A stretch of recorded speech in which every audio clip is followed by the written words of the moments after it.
गेल्या 2-2.5 वर्षांपासून रखडलेलं राज्यपाल नियुक्त आमदारांच्या नियुक्तीचं घोडं गंगेत न्हालं।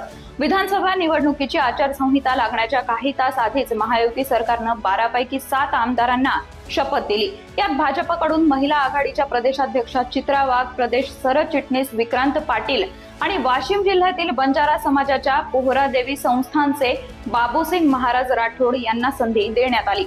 शिंदे सेनेकडून लोकसभेला हिंगोलीतून तिकीट नाकारलेले व नंतर ऐनवेळी तिकीट कापण्यात आलेले माजी खासदार हेमंत पाटील, मनीषा कायंदे यांना तर अजित पवार गटाकडून पंकज भुजबळ आणि इतरस नाईकवाडी यांना संधी देण्यात आली। विधान परिषद उपसभापती नीलम गोऱ्हे यांनी या 7ही जणांना सदस्यत्वाची शपथ दिली, पण आणखी 5 जागा रिक्त ठेवण्यात आल्यानं त्या जागांवर किमान 50 नेते इच्छुक असल्यानं महायुतीची डोकेदुखी वाढणार आहे। खास करून भाजपनं ज्या नेत्यांना विधान परिषदेचं आश्वासन दिलं होतं त्यांची नाराजी ओढावून घ्यावी लागेल व त्याचा विधानसभा निवडणुकीत फटका बसण्याची शक्यता आहे। काय आहे या नाराजीचं कारण जाणून घेऊयात मिशन पॉलिटिक्स मधून। नमस्कार, मी समीक्षा। खरं तर महाविकास आघाडीच्या काळापासूनच या 12 जागा रिक्त आहेत। त्यासाठी उद्धव ठाकरे यांच्या तत्कालीन सरकारनं 12 जणांच्या नावाची यादी तत्कालीन राज्यपाल भगतसिंग कोश्यारी यांच्याकडे पाठवलीही होती। मात्र त्यांनी ठाकरे सरकारची कोंडी करत या नावांना मंजुरी दिलीच नाही। मंत्रिमंडळानं शिफारस केलेली यादी किती दिवसात मंजूर करायची याचा काहीच नियम नाहीये। त्याचा गैरफायदा घेत राज्यपालांनी ही यादी लटकवून ठेवली। दरम्यानच्या काळात हे प्रकरण कोर्टात गेलं, त्यामुळे कोश्यारी यांना नियुक्ती लांबवण्यासाठीचे निमित्तच मिळालं। दरम्यानच्या काळात ठाकरे सरकार पायउतार झालं व महायुतीचं सरकार आलं। कदाचित या सर्व घडामोडींची चाहूल कोश्यारी यांना आधीच लागलेली होती। त्यामुळे हे सत्तानाट्य होईपर्यंत काही ना काही कारणामुळे यादी ताटकळत ठेवायची हाही त्यांच्या रणनीतीचा डाव होता। त्यामुळे भाजपच्या मनासारखंच झालं। ठाकरे सरकार पायउतार झाल्यानंतर शिंदे सरकार सत्तारूढ झालं। त्यांनी नवीन मंत्रिमंडळात निर्णय करून आधीची यादी रद्द केली।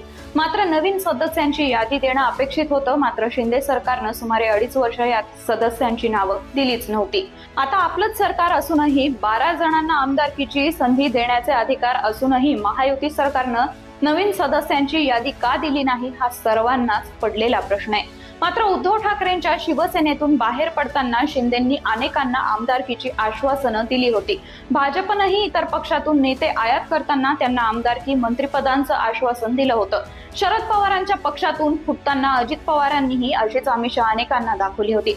त्यामुळे 12 जागा आणि इच्छुक 50 अशी महायुतीची अवस्था झाली होती। लोकसभा निवडणुकीपूर्वी राज्यपाल नियुक्त 12 आमदारांची नावं जाहीर केली तर इतर उर्वरित नेते नाराज होतील व त्यांच्या नाराजीचा लोकसभेत फटका बसेल अशी भीती तिन्ही पक्षांना वाटत होती। त्यामुळे पुन्हा प्रकरण न्यायप्रविष्ट असल्याचं कारण देत सरकारनं ही यादी लांबवली। आता विधानसभा निवडणुका तोंडावर आल्यात। महायुतीत आता 3 पक्ष झाल्यानं विधानसभेलाही सर्वच प्रमुख इच्छुकांना पक्ष न्याय देऊ शकेल असं नाही। त्यामुळे यापैकीही काही जणांना विधान परिषदेचं आश्वासन भाजपनं दिलं होतं, मात्र तीही संख्या जास्त असल्यानं निर्णय घेता येत नव्हते। कारण पुन्हा नाराजी, बंडखोरीची धास्ती होती। अखेर उशिरापर्यंत लांबलेल्या या यादीला आचारसंहिता लागू होण्याच्या काही तास आधी मुहूर्त लागलाय। तरीही 12 जागांपैकी फक्त 7 जागा भरण्याची हुशारी महायुतीनं दाखवली।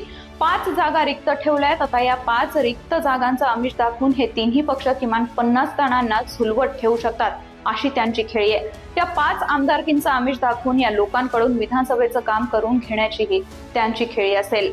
दुसरीकडे प्रकरण न्यायप्रविष्ट असताना सरकार नवे आमदार कसं काय नियुक्त करू शकतं असा आक्षेप घेत उद्धव ठाकरेंनी कोर्टाचे दरवाजे ठोठावले होते। आमदारांचा शपथविधी होण्याआधी तातडीची सुनावणी घेऊन त्याला स्थगिती द्या अशी मागणीही त्यांनी याचिकेत केली, पण कोर्टानं स्थगिती देण्यास नकार दिल्यामुळे 7 आमदारांच्या शपथविधीचा मार्ग मोकळा झाला। या नियुक्त्या कायदेशीरच आहेत असा सरकारचा दावा आहे। कोल्हापूरचे सुनील मोदी यांनी दाखल केलेली याचिका आणि इतर काही अन्य याचिकांवर गेल्याच आठवड्यात सुनावणी पार पडली। त्यावेळी सुनावणी पूर्ण करून हायकोर्टानं निर्णय राखून ठेवलाय, पण कोणतेही निर्देश सरकारला दिलेले नव्हते। त्यामुळे नियुक्त्या कायदेशीर असून त्या करण्याचा सरकारचा मार्ग मोकळा असल्याचा दावा सरकारनं केलाय। एकूणच कायदेशीर पेचात आपण कुठेही अडकणार नाहीत याची काळजी घेऊन सरकारनं या नियुक्त्या केल्या खऱ्या, पण तिन्ही पक्षात त्यामुळे मोठ्या प्रमाणावर नाराजी उफाळून येणार यात काही शंकाच नाहीये। भाजपमध्ये माधव भंडारी यांच्यासारखे अनेक निष्ठावंत नेते अजूनही आमदारकीच्या प्रतीक्षेत आहेत। पक्षाने मात्र दुसऱ्या पक्षातून आलेल्या चित्रा वाघ यांची वर्णी लावल्यानं पक्षात निष्ठावंतांना आता किंमत राहिली नाही अशीच भावना व्यक्त केली जाते। दुसरीकडे शिंदेंनी मात्र हिंगोलीचे हेमंत पाटील यांचं नाव पुढे करून लोकसभेला तिकीट कापावं लागलेल्या तिसऱ्या नेत्याचं पुनर्वसन केलंय। यापूर्वी भावना गवळी व कृपाल तुमाने यांनाही पक्षानं विधान परिषदेवर घेतलेलं आहे। अजित पवार यांनी छगन भुजबळ यांची नाराजी दूर करून त्यांचा मुलगा पंकज यांना आमदारकी दिली। भुजबळ यांनी अलीकडेच नांदगाव मतदारसंघातून शिंदे सेनेचे आमदार सुहास खांदे यांच्या विरोधात आपला पुतण्या समीर बंडखोरी करणार असल्याचे संकेत दिले होते। आता पंकज यांना आमदार केल्यानं नांदगाव मधील युतीत होणारी संभाव्य बंडखोरी रोखण्यात पक्षाला यश आल्याचं मानलं जात आहे।